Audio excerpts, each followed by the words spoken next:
social. En el día de hoy vamos a hablar un tema que está muy a tono con lo que venían hablando en el transcurso del programa y es la violencia. Vamos a tratar de analizar cuáles son esos factores que han influido en el aumento de la violencia en nuestro país. Bien, estaban discutiendo, por ejemplo, el aspecto de la regularización del uso de las armas, de la prohibición de las exportaciones. Entonces, ahí es donde tenemos que pensar qué es lo que ocurre. Estos fenómenos, como sabemos, no se deben a una sola causa, al contrario, son fenómenos multicausales. ¿Qué quiere decir esto? Que hay varios factores que están incidiendo y todos los factores prácticamente son de tipo macrosocial, ¿verdad? También que tienen que ver tanto con la parte específica de nuestro país como la parte del plano internacional como tal, incluso la misma influencia que tiene el alto nivel migratorio que presenta la población dominicana a otros países, que eso también genera cierta movilidad positiva, pero también negativa en términos de los procesos culturales, incluso hasta las mismas modalidades delincuenciales.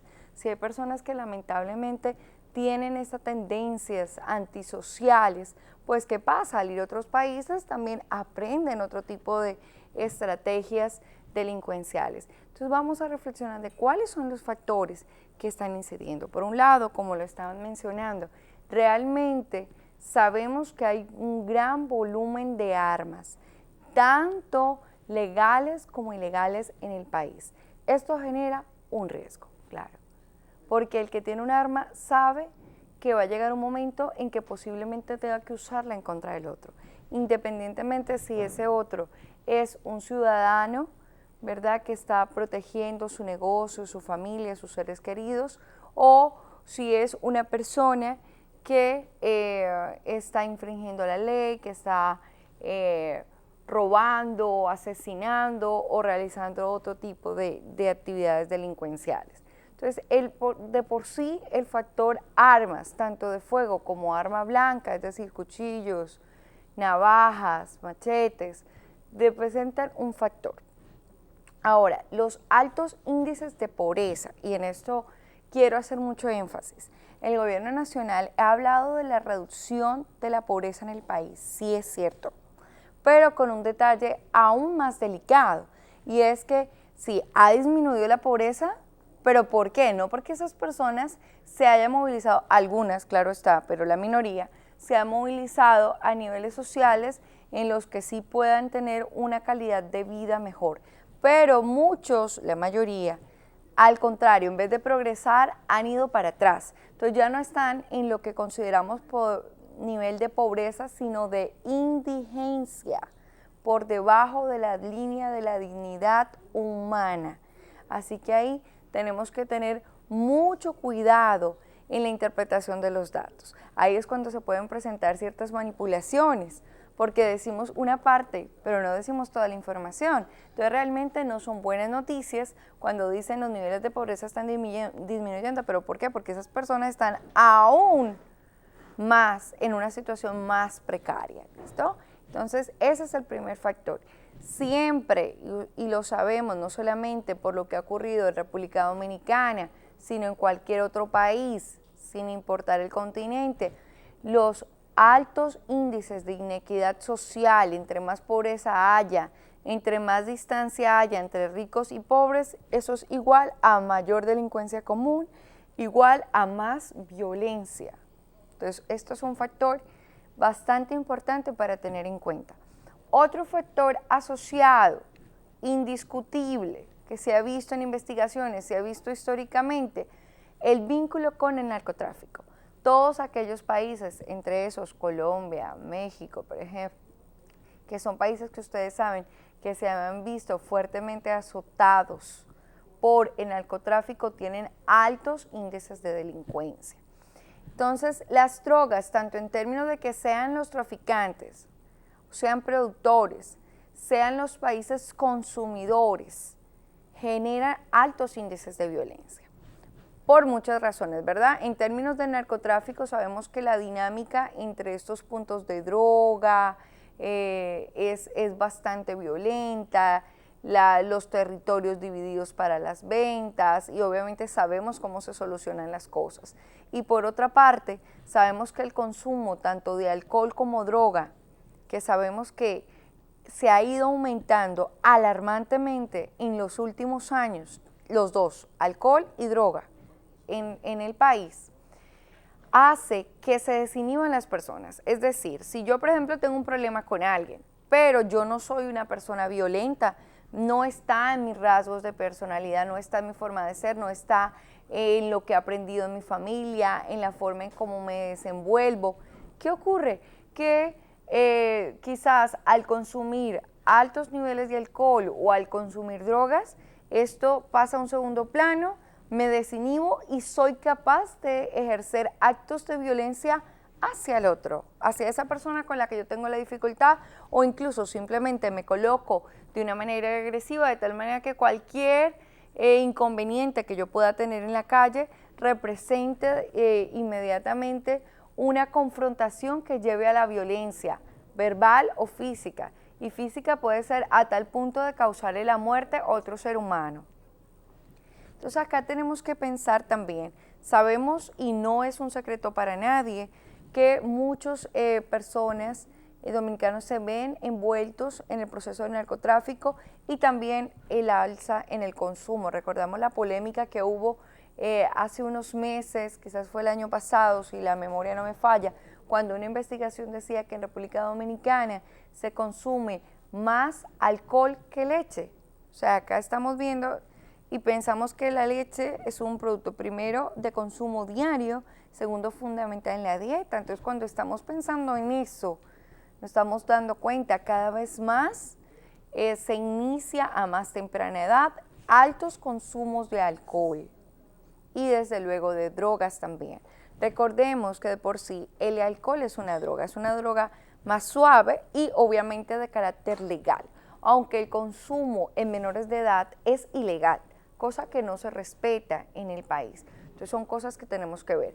Si pudiéramos analizar los datos de la Policía Nacional, estamos seguros que en la mayoría de los incidentes presentados, bien sea de delincuencia común como de violencia familiar, riñas entre amigos, vecinos, conocidos, todo este tipo de cosas, hay un factor de alcohol o drogas en medio.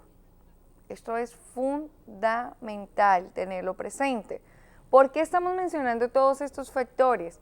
Porque entonces, ¿cuál sería la mejor manera para que el Estado generara políticas teniendo en cuenta estos factores que ellos saben porque ya han sido estudiados científicamente y se ataque cada uno de estos frentes?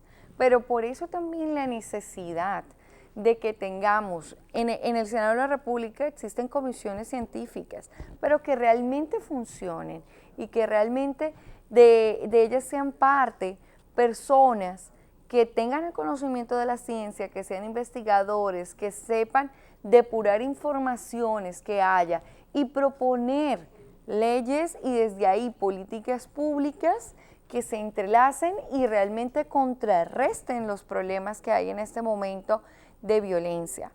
Otro aspecto fundamental, y lo sabemos, tampoco es un secreto para nadie, es la descomposición familiar.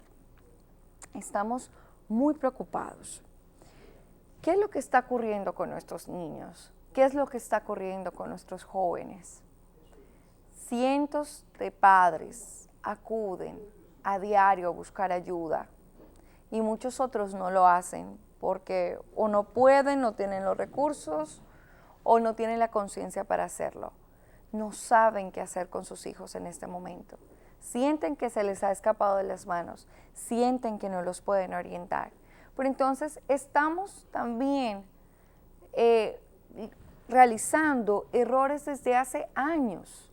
La primera invitación que quiero realizarles es a pensar muy bien los procesos migratorios. Yo les digo algo, he visto en el país alrededor de 400 casos y de esos 400 más o menos 330 tienen que ver con procesos de migración. Que los padres y en especial la madre, que por lo general es la persona con la que está el vínculo más fuerte,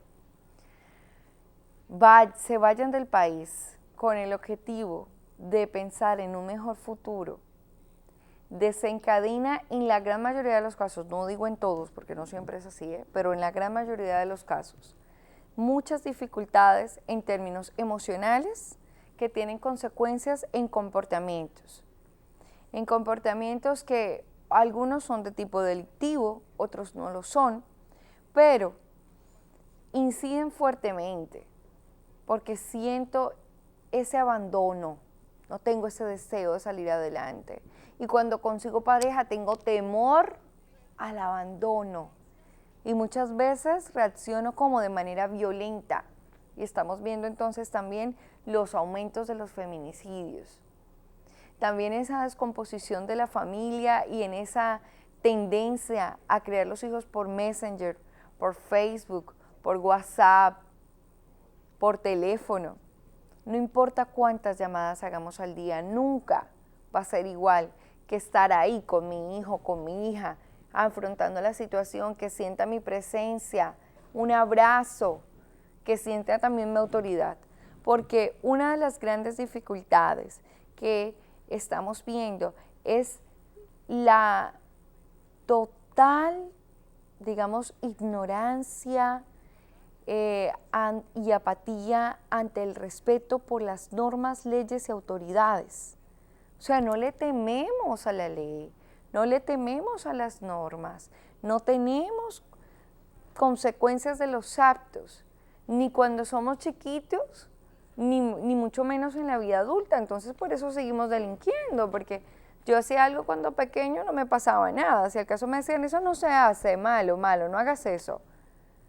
Y seguía y seguía y seguía, y cada vez comportamientos más fuertes, cuestionables, más negativos, cada vez haciéndole daño más al otro y a mí mismo, y no importa, seguía y no había ninguna consecuencia, pues ¿qué más da?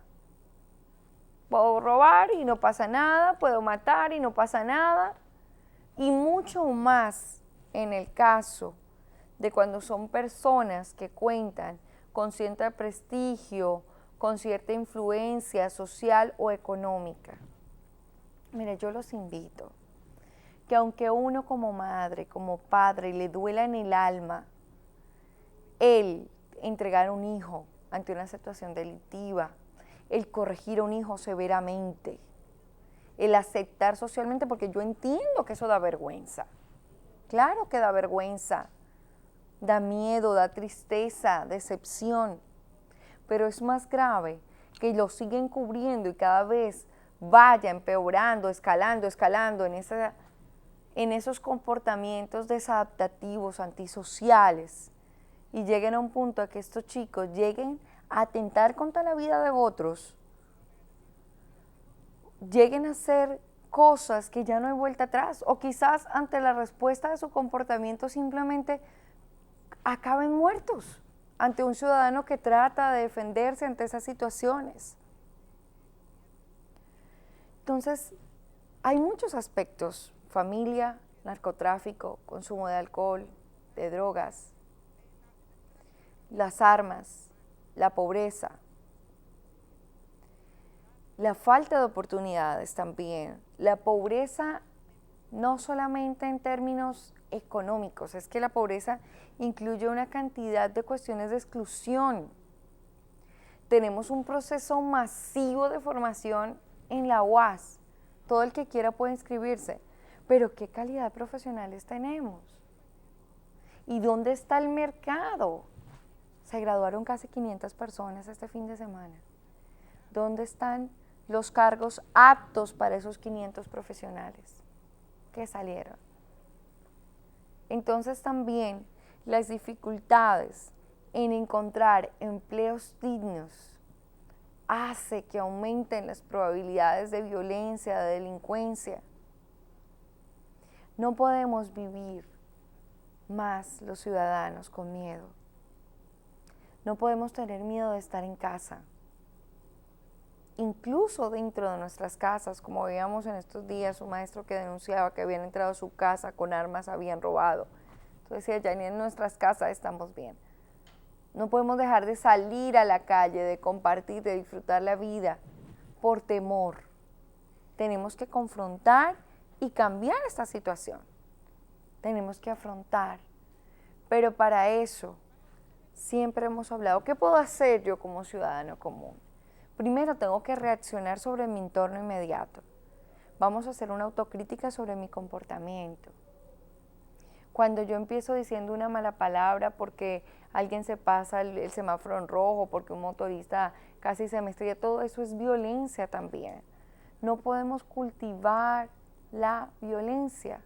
Vamos a sembrar en el día a día, en nuestro entorno, una cultura de paz. Los gritos, las malas palabras. Todas esas son cosas que tenemos que ir corrigiendo en nuestros trabajos, en nuestros estudios. Tenemos que ir cultivando y sobre todo tenemos que hacer presión social. Hay causas que son muy nobles, por ejemplo, lo de la Plaza de la Cultura. ¿Por qué?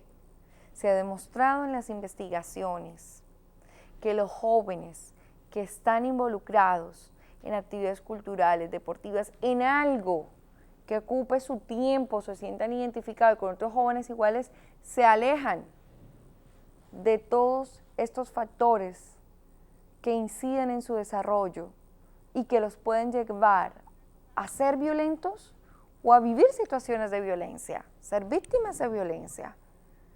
Entonces, como ciudadanos, finalmente quiero invitarles a que todos nosotros cuestionemos, hagamos presión, nos acerquemos a nuestras autoridades locales, regionales, nacionales, hagamos sugerencias, porque también a veces siempre criticamos,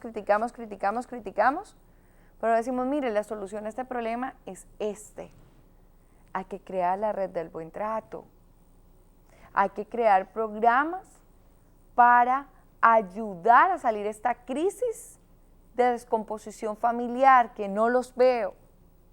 No hay programas de salud mental contundentes, no están. Hay algunos de salud física, pero programas contundentes que vengan del estado de salud mental no hay. Hagamos presión. También los grupos de profesionales, mis colegas, Colegio Dominicano de Psicólogos, los colegas psiquiatras, alcemos nuestras voces y animémonos a ir pensando soluciones, a ir exigiendo soluciones y que cada día nosotros podamos sentirnos más orgullosos de vivir acá y de ser parte de este hermoso país. Así que espero que les haya quedado un buen mensaje. Si ustedes, queridos televidentes, están viendo índices de violencia en su familia, por favor, háganle un pare. No le demos tampoco todo el gusto a nuestros hijos. Esa famosa frase de yo le daría a mis hijos todo lo que no tuve, error. Por favor, enseñémosles que el trabajo duro, honrado, es lo que cuenta, es lo que vale. Enseñémosles desde chiquititos que para todo hay que esforzarse en esta vida. Así que si quieren orientaciones sobre este tema u otro, recuerden que pueden acercarse al Centro Materno Infantil del Nordeste, ubicado en la calle Salcedo, esquina Padre Brea. Pueden pedir su cita hasta el mes de agosto. Vamos a tener un descuento de 500 pesos en la primera consulta para aquellos seguidores de mañana. Así que llamen al 809-588-7080, extensión 203 o 205. Recuerden que también pueden escribir a través de la página de Facebook, psicóloga Andrea Manjarrés, al igual que ver estas secciones en YouTube. Muchas gracias y nos vemos el próximo miércoles.